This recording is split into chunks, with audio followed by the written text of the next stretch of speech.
ગુજરાતના ખેડૂત માટે મહત્વના અને સારા સમાચાર આવી ગયા છે તે હું વાત કરું છું। નમસ્કાર, જય જવાન જય કિસાન। આપણી યુટ્યુબ ચેનલમાં સર્વેનું સ્વાગત છે। હવે ગુજરાત માટે સારા સમાચાર એ છે કે કેરળ એટલે કે દક્ષિણ પશ્ચિમનું જે ચોમાસું આપણે ગુજરાતમાં આવે એ કેરળમાં આજથી 4 જૂન 2026થી સત્તાવાર રીતે તે ચોમાસું બેસી ગયું છે।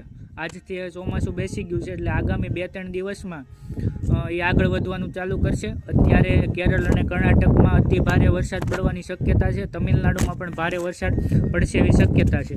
અને આપણે ગુજરાતમાં એ ચોમાસું ક્યારે પ્રવેશ કરશે, કઈ વિસ્તારમાં કેટલી તારીખે પ્રવેશ કરશે તેની થોડીક વાત કરીએ તો 10 થી 15 જૂન એટલે 10 થી 15 જૂનમાં નવસારીમાં એટલે કે દક્ષિણ ગુજરાત વલસાડ નવસારીમાંથી પ્રવેશ કરશે।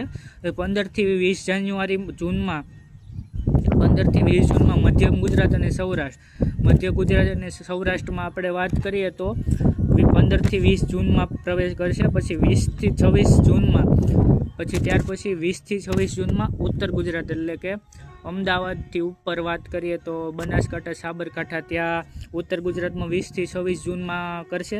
પછી 26 જૂનથી 2 જુલાઈ સુધીમાં કચ્છમાં અને આખા ગુજરાતમાં ફેલાઈ જશે। એટલે કે 10 તારીખથી દક્ષિણ ગુજરાતમાં 10 થી 15 તારીખ વચ્ચે દક્ષિણ ગુજરાતમાં આવશે, ત્યારથી મધ્ય ગુજરાતમાં આવશે 15 થી 20માં, ત્યારથી પછી ઉત્તર ગુજરાતમાં 20 થી 26માં જાય અને 20 થી 2 જુલાઈમાં કચ્છમાં ને બધે જાહેર। હવે ખેડૂત મિત્રોએ ખોટી વાવણીની ઉતાવળ ન કરવી। હજી તો કેરળમાં બેઠું છે એટલે 10-15 દિવસની વાર લાગે એટલે ખોટી ઉતાવળ ન કરવી।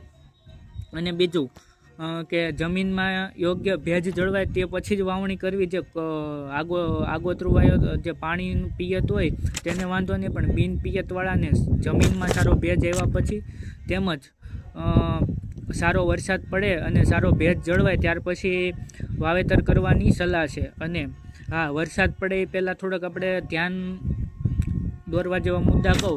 જે ખેડૂત મિત્ર સૂક્ષ્મજીવાણુ એટલે બેક્ટેરિયા, ફૂગ કે સ્યુડોમાઇસિસ જેવા પદાર્થ જે જમીનમાં ઉમેરતા હોય તે આપણે કોરી માટી અથવા સારું એવું કોરું ખાતર, ગળતિયું સારું એવું ખાતર મિક્સ કરીને કરતા હોય છે।